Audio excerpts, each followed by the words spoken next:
Sofiyah binti Huyai bin Akhtab. Kata sahabat yang lainnya, ya Rasulullah, dia ini anak kepala suku, tapi Sofiyah bin Huyai bin Akhtab ini jatuh kepada sahabatnya yang bernama Dihyah al-Kalbi.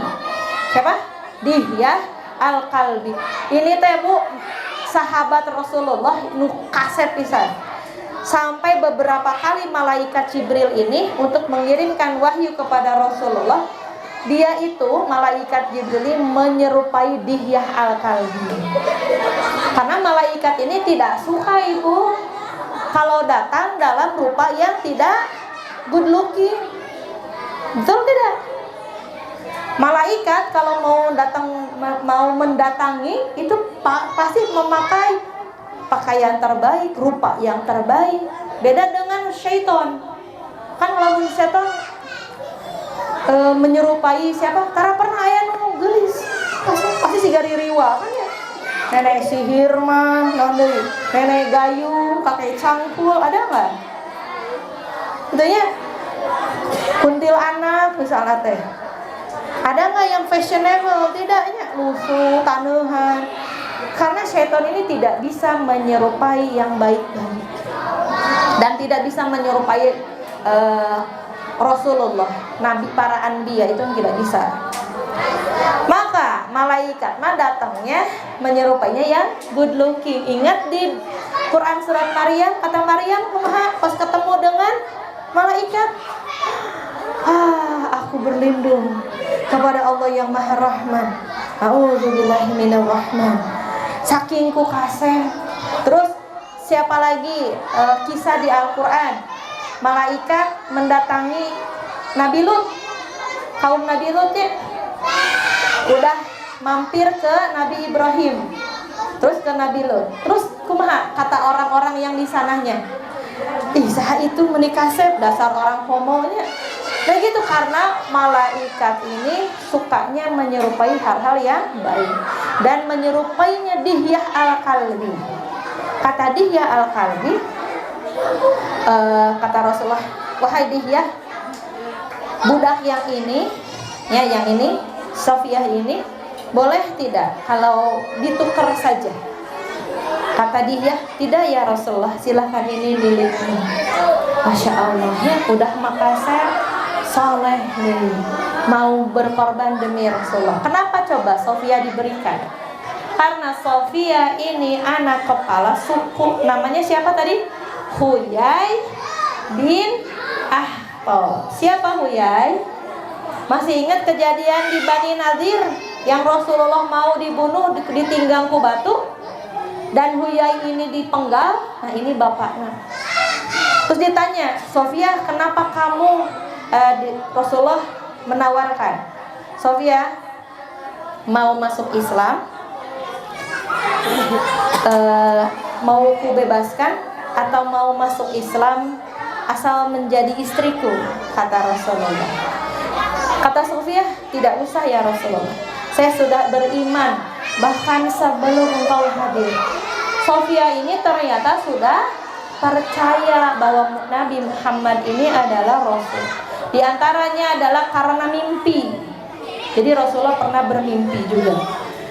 Ketika mimpinya diceritakan kepada suaminya, digampar ke suaminya teh.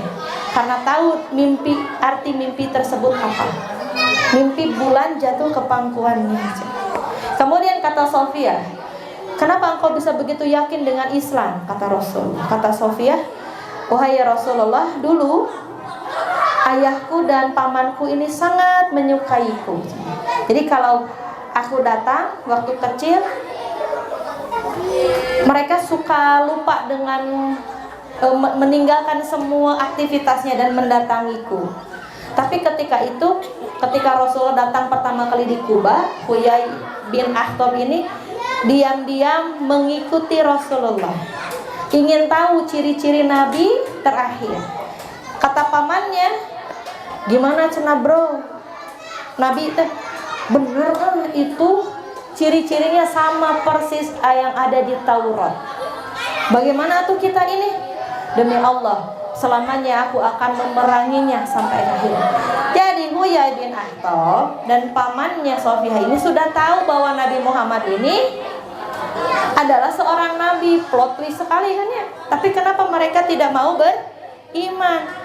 Karena ternyata Muhammad ini keturunan Arab, bukan keturunan Bani Israil. Dia dari jalur Hajar, dari jalur Ismail, bukan jalur Ishak. Masih ingat nggak? Jadi ketika Nabi Ibrahim punya 2 istri, Hajar dan Sarah. Sarah memiliki anak Ishak, Hajar memiliki anak Ismail. Dari jalur Ishak turun ke Yakub, Yusuf, Su'aib, Sulaiman, Daud, Isa, Yahya, Isa, terus sampai nggak ada. Itu terakhir Isa. Dari jalur Ismail tidak ada, terakhir Muhammad. Jadi dulu banyaknya nabi dari jalur Ishak, Ibrahim, Yakub, Isa. Nabi hungkul. Dari Ismail tidak ada nabi, ujung-ujung Muhammad. Tidak. Akan aku perangi terus. Karena ternyata bukan dari jalur Bani Israil. Maka hati-hatinya ini fanatisme golongan, fanatisme keturunan. Karena orang-orang Yahudi ini mempercayai bahwa darah mereka yang paling baik, keturunan mereka yang paling baik Bani Israil.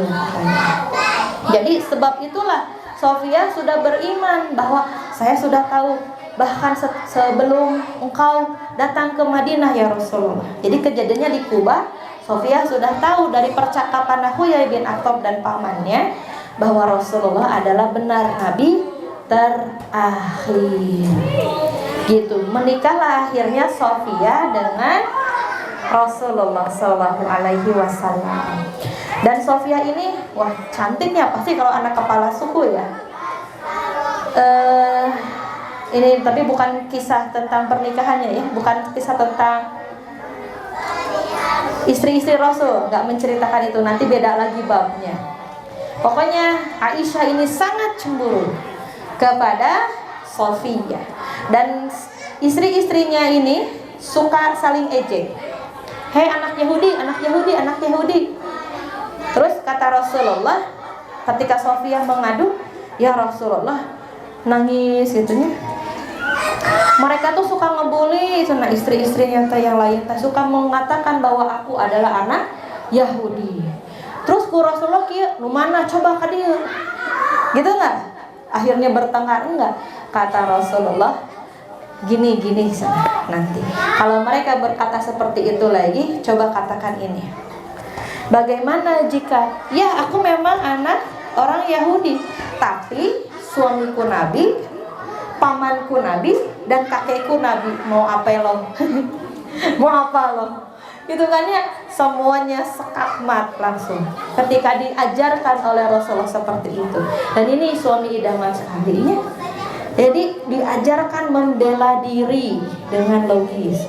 Nah ini bagus buat ibu-ibu. Jadi ketika anak-anak nanti ngadu, biasanya mama abi dikieukeun, ajarkan kalimat-kalimat ajaib yang akhirnya sekakmat. Nah itu, jadi topik hayu sok gelutan we. Saha nu mana ka dieu? Akhirna ibu-ibuna nu paraseanya. Ini metode Rasulullah. Aku memang anak Yahudi, tapi suamiku nabi, kakekku nabi, dan pamanku nabi. Kalian dari jalur mana? Tuh, sejak saat itu mereka tidak pernah mengatakan bahwa Sofiyah anak Yahudi lagi. Gitu. Hadah walau alam bisawab. Gitu teteh ya. Mungkin segitu saja. Dan FYI di akhir cerita Khaybar ini Rasulullah kemudian diracun, tapi akhirnya dapat dicegah dengan datangnya malaikat Jibril. Setelah perang Khaybar berarti Fathu Makkah. Masya Allah. Subhanakallahumma rabbana wa bihamdika Asyhadu an la ilaha illa anta astaghfiruka wa atubu ilaik. Wassalamualaikum warahmatullahi wabarakatuh. Fi amanillah.